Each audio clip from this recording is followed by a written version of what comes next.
The neighborhood was calm, the lawns freshly cut, the sun warming the sidewalks with golden light. It was the kind of community people often dreamed of moving into, a place where every home looked almost identical, and the streets were lined with quiet respectability.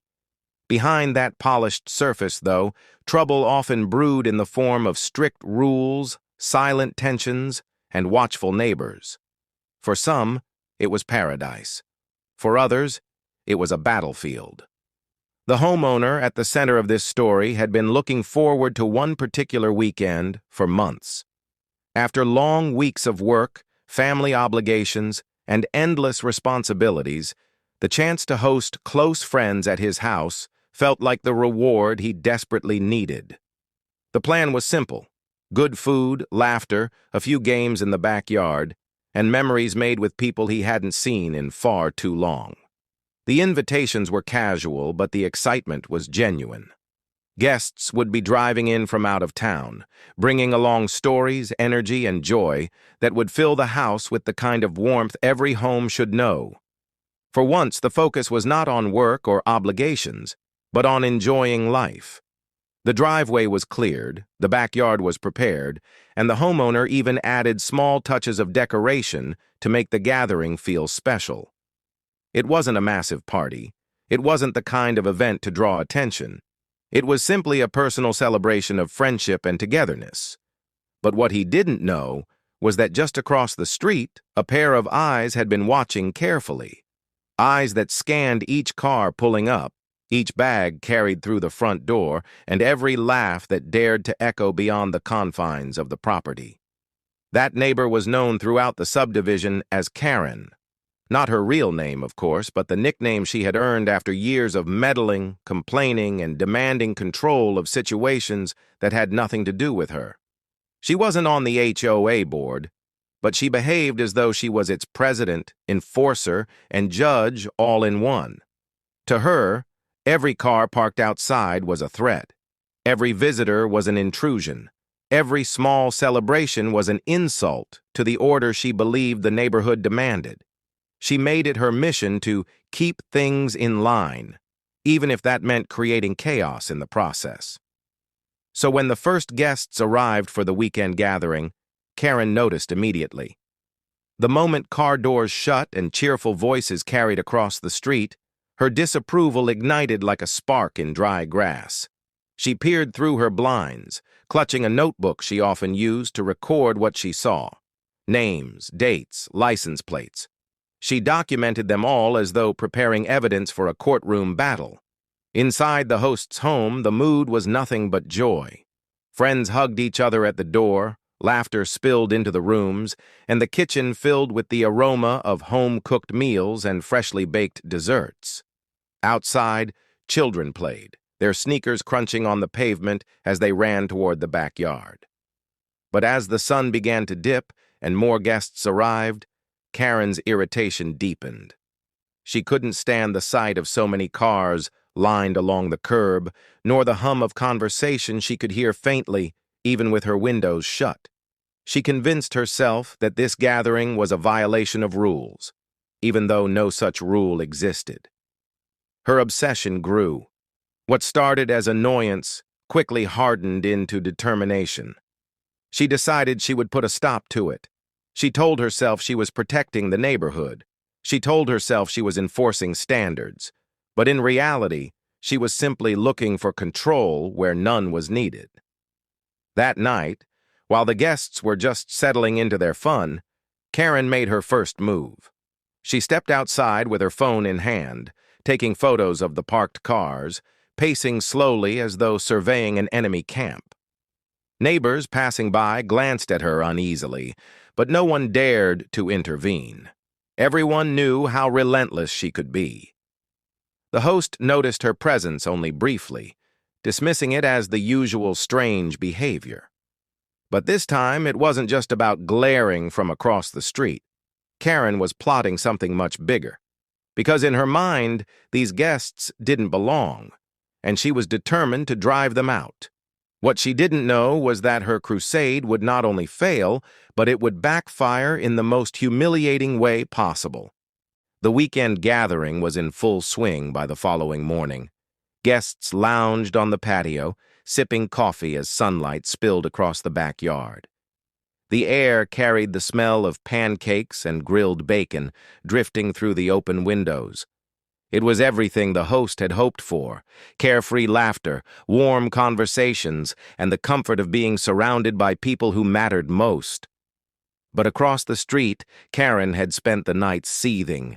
The glow of unfamiliar headlights parked on her street had burned in her mind long after they were gone. She convinced herself the neighborhood was under siege, that outsiders were threatening the order she believed she alone preserved. Sleep had evaded her. Instead, she filled page after page in her notebook with observations, license plate numbers, and exaggerated complaints she planned to use as ammunition. By sunrise, her plan was formed. She wouldn't just glare from behind her curtains, she would act. The first step was subtle. She dialed the HOA president, a man already weary of her constant calls. She described the gathering in alarming detail, painting a picture of loud strangers overrunning the street, cars blocking emergency access, and chaos disrupting the peace. Her voice carried the authority of someone who believed she was performing a civic duty.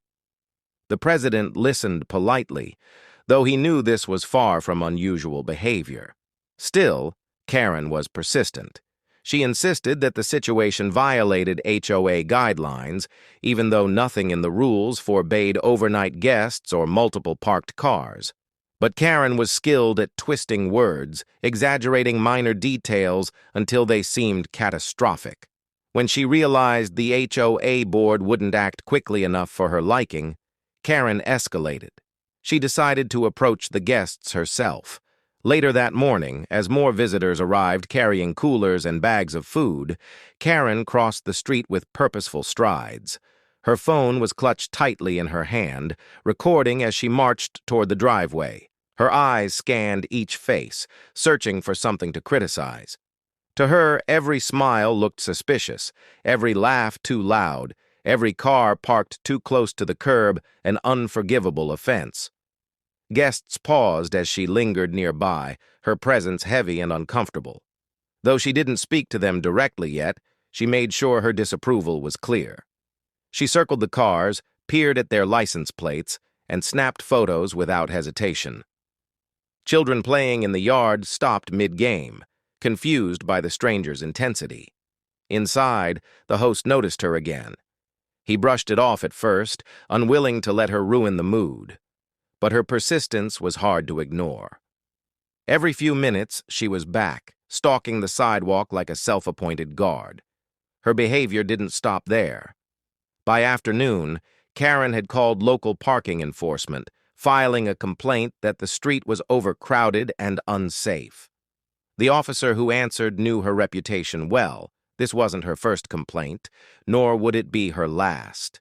Still, policy required a response, and soon a patrol car rolled slowly through the neighborhood. Neighbors peeked out from behind their blinds, watching as Karen stood proudly on the curb, arms folded, waiting for validation. She believed the guests would be fined or forced to move their cars. She expected victory, but instead, the officer saw nothing wrong. The cars were legally parked, no driveways were blocked, and the street remained clear. With little more than a polite wave, the patrol car drove away. Karen's triumphant smile faltered, replaced by frustration. Yet even in failure, she refused to back down. In her mind, the battle had only begun. She told herself she had to keep pushing, to prove that these guests didn't belong. Her obsession grew deeper, her actions bolder. By the time evening arrived, Karen was plotting her next move, one that would drag the situation from petty complaints into full-blown confrontation. She convinced herself the only way to protect her neighborhood was to confront the host directly. What she didn't realize was that the entire community was starting to notice. Her constant surveillance, her calls, her photos, it was no longer just a nuisance, it was becoming a spectacle. And soon, Her determination to control others would spiral out of her hands completely. The third day of the gathering was meant to be the best of them all. The weather was perfect, the backyard was ready for games, and the host had prepared a barbecue feast that would stretch well into the evening. Guests settled into lawn chairs, children laughed as they chased one another through sprinklers, and the air carried the smell of sizzling burgers mixed with the sweetness of fresh lemonade. But while the celebration grew warmer, the atmosphere across the street grew colder. Karen could no longer tolerate what she considered an invasion. Every time she glanced through her blinds, she saw people enjoying themselves, and each burst of laughter felt like a personal insult. The sight of unfamiliar cars parked neatly along the curb was, to her, nothing short of chaos. Her frustration had reached a breaking point. She had called the HOA president, she had involved parking enforcement, and still nothing had gone her way. If no one else would enforce the rules, she would do it herself. She rehearsed her words in her head, convincing herself she had the authority to act. After all, in her mind, she wasn't just a neighbor. She was the guardian of the neighborhood. By late afternoon, she made her move. Clutching her phone in one hand and a copy of the HOA handbook in the other, Karen stormed across the street. Her footsteps were sharp and loud against the pavement, drawing the attention of those seated in the yard. Conversations quieted, heads turned, and the cheerful mood wavered as she marched up the driveway. Without hesitation, she reached the front door and pounded against it. The noise startled the guests, silencing the children who had been laughing only moments earlier. The host, caught between annoyance and disbelief, opened the door cautiously, only to find Karen standing there, eyes blazing with indignation. She wasted no time in launching her accusations. To her, the gathering was too large, the cars too many, the noise too disruptive. She waved the HOA handbook like a weapon, pointing to vague passages that had nothing to do with the situation. Her voice carried across the yard, ensuring that every guest and neighbor within earshot heard her demands. Inside, the atmosphere shifted. Guests exchanged uneasy glances, whispering among themselves. They were visitors, not troublemakers, yet here was a stranger publicly trying to drive them away. The host stood firm, but the tension was undeniable. Karen wasn't merely voicing a complaint. She was staging a confrontation. Her words grew sharper, her tone louder, as she demanded that the guests leave immediately. She claimed the neighborhood was not a hotel, that the streets were not for outsiders, and that she would not allow such a disruption to continue. She had no authority to enforce these declarations, but she spoke them as if they were law. The host, unwilling to escalate, kept calm. But silence was not what Karen wanted. She wanted submission. She wanted her words to carry power, and when she didn't get the reaction she expected, her frustration boiled over. She began filming, turning her phone toward the guests as though documenting criminals. Children playing were suddenly caught on camera, parents exchanging nervous looks as Karen's commentary filled the air. Her performance wasn't just for the host, it was for anyone who would listen later, a carefully crafted narrative she believed would justify her actions. But what Karen failed to realize was that her behavior had gone far beyond neighborly concern. Guests felt harassed, children felt uneasy, and other residents, who had quietly tolerated her antics for years, were starting to step outside their homes to watch. The quiet street was no longer calm. It had become a stage, and Karen had placed herself at the center of it. The confrontation ended only when the host firmly closed the door, choosing peace over argument. But the damage had been done. Karen had made herself an enemy, not just of the visitors, but of everyone who witnessed her performance. Still, in her mind, she believed she had won. She believed her show of authority had left a mark. What she couldn't see was the way her actions had sparked something larger, a wave of frustration building against her, a tide that would soon turn. As evening fell and the barbecue continued despite her interruptions, neighbors whispered among themselves. Phones buzzed with messages, videos circulated quietly, and Karen's crusade began to unravel. She had picked this fight, but she was about to learn that not all battles end in victory, especially when the entire neighborhood is watching. The night after the confrontation, the mood in the neighborhood shifted. The barbecue continued, but the echoes of Karen's shouting lingered. Guests tried to laugh it off, though many exchanged uneasy glances, wondering whether she would return. The host reassured everyone that she couldn't stop them from being there, but deep down he knew this wasn't over.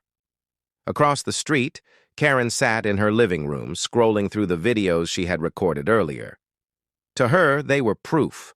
Evidence of rules being broken, chaos invading her quiet street, and her own noble attempts to stop it.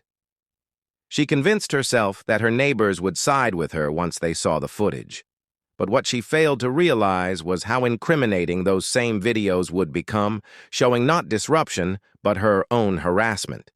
By morning, her obsession had reached a dangerous new level. The sight of cars still parked outside infuriated her. The sound of laughter floating across the street felt like mockery. She decided that words were no longer enough. If she wanted results, she would have to escalate her campaign. Her first move was deceptively simple. She began leaving anonymous notes on the cars parked outside the host's home. Written in bold, angry handwriting, the notes demanded the guests leave immediately, warning of fines, towing, and serious consequences. Some of the notes were tucked under windshield wipers, others taped directly to windows. Guests discovered them with confusion and irritation, holding the crumpled papers in disbelief. But Karen wasn't satisfied. When the notes didn't drive the guests away, she turned to something more direct. She began calling tow companies, insisting the cars were illegally parked. But when the drivers arrived and inspected the vehicles, they found no violations. Each time, they left without action, leaving Karen red-faced and furious. Her obsession grew darker with each failed attempt. She began pacing the street openly, camera in hand, filming every person who entered or left the house. She documented license plates, faces, even children playing in the yard. Her constant presence was no longer just annoying, it was intimidating. Guests started whispering about her behavior, uneasy at the thought of being watched so closely. The host, though patient, felt the pressure mounting.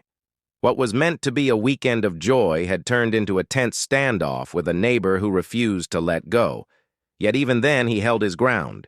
He would not allow Karen to dictate who could visit his home. But Karen had no intention of backing down. That evening, she made her boldest move yet. As the guests gathered around the fire pit in the backyard, Karen marched directly into the yard without invitation.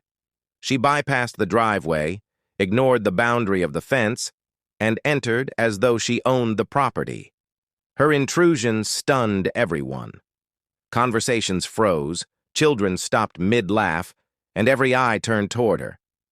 She raised her phone, filming as she declared herself the enforcer of neighborhood peace. Her voice was sharp, her tone commanding, as she demanded that everyone pack up and leave. The audacity of her actions left the guests speechless. It wasn't just harassment anymore. It was trespassing. For the first time, the host's patience faltered. Quietly but firmly, he guided her back toward the street, refusing to allow her presence to ruin the evening further. Yet Karen didn't see this as a warning. She saw it as resistance that fueled her determination. Neighbors had begun to gather outside, drawn by the commotion. From porches and driveways, they watched as Karen shouted across the yard, her words echoing in the night. Some recorded on their phones, unwilling to let her behavior go undocumented. What had once been a private feud was now a public spectacle. Karen had crossed the line. And though she believed she was tightening her grip on the situation, the truth was the opposite. Her actions had turned the entire neighborhood against her. It was only a matter of time before the consequences caught up to her. The morning after Karen's trespass, the neighborhood buzzed with whispers. Phones lit up with messages. Video clips spread from house to house, and the story of her late-night intrusion traveled faster than she could imagine. What she thought was a show of strength had instead become undeniable proof of her obsession. For years, neighbors had tolerated her behavior in silence. They rolled their eyes at her constant complaints, avoided her sharp glances, and ignored her self-appointed patrols. But this time was different.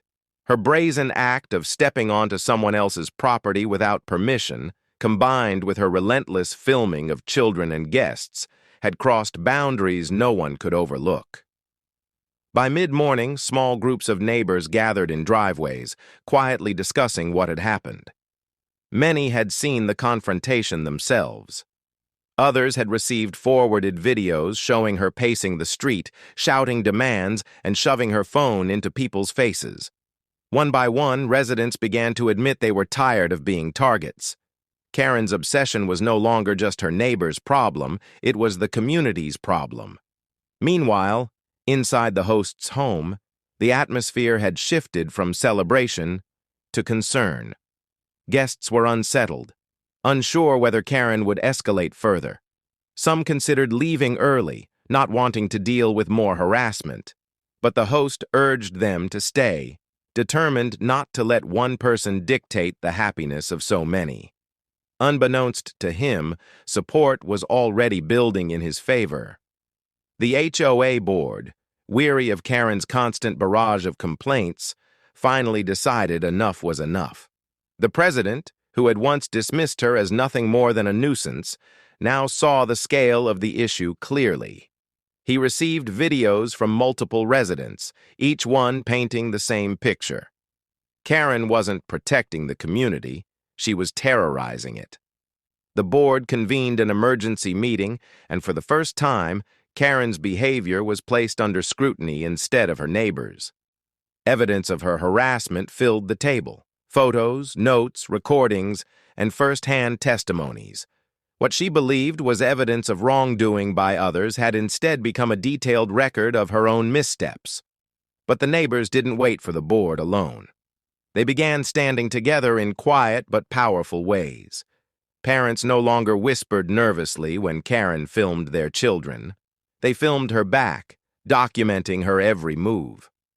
Residents who once stayed inside during her patrols now stepped onto their porches, making it clear they were watching her instead. For the first time, Karen wasn't in control of the narrative. She was surrounded by it. That evening, when she tried once again to circle the host's home with her phone in hand, something remarkable happened. One by one, neighbors emerged from their houses. Some stood with arms folded, others with cameras raised, recording her as she recorded them. What had once been her tactic was now turned against her. Karen faltered for the first time. Her confidence wavered as she realized she wasn't intimidating anyone anymore. Instead, she was the spectacle, the subject of every lens, the target of every whispered conversation. Inside the house, guests noticed the shift too. The tension began to ease, replaced by a sense of vindication. The host stepped outside, not to argue, but simply to stand alongside his neighbors. Together, they presented a united front, one that Karen could not easily dismiss.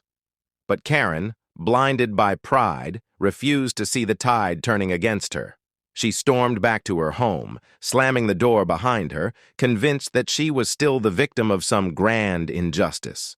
She told herself the neighbors were ganging up unfairly, that the board was failing its duties, that the entire community was blind to the truth she alone could see.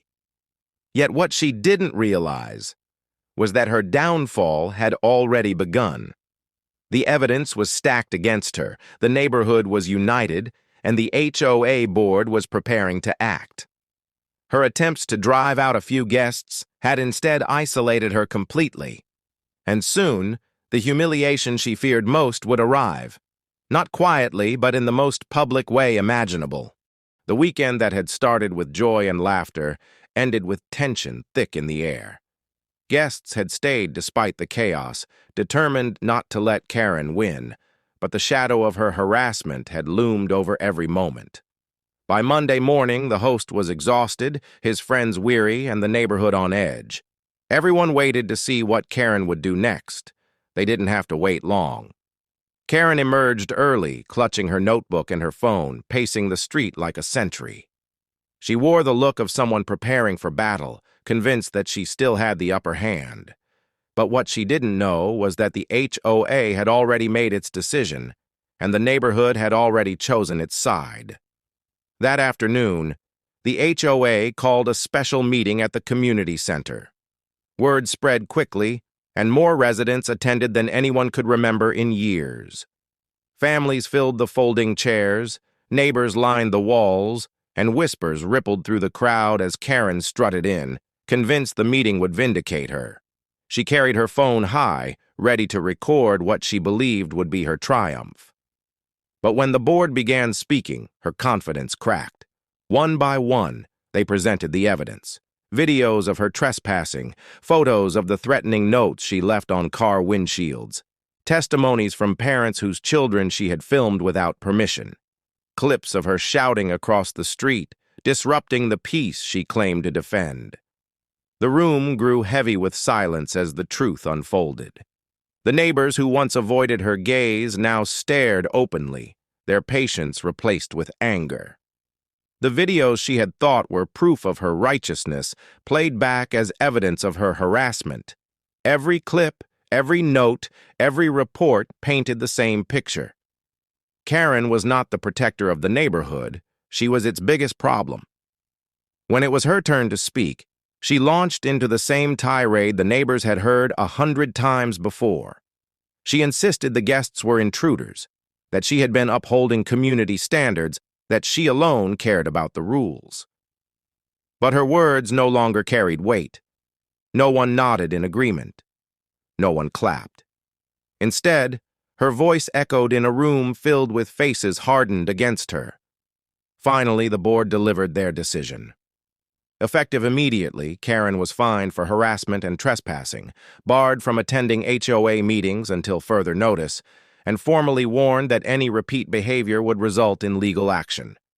The decision wasn't just punishment, it was a declaration. The neighborhood had had enough. Karen's face drained of color as the announcement landed. For years, she had thrived on intimidation, convinced that her voice was louder than anyone else's. But now, with the entire community united against her, she was powerless. Her phone shook in her hand. Her notebook slipped from her fingers, and the performance she had staged so carefully collapsed before everyone's eyes.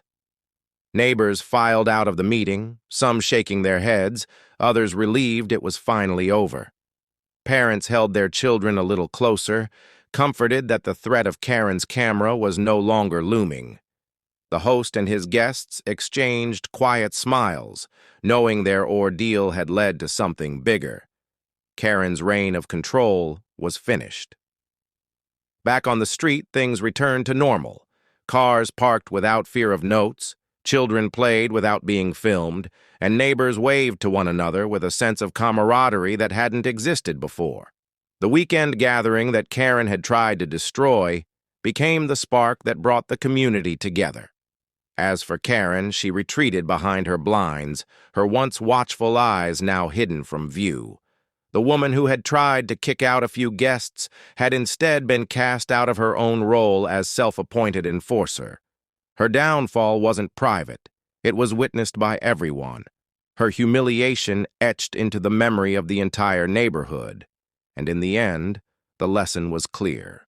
Sometimes, the loudest voice is not the strongest one.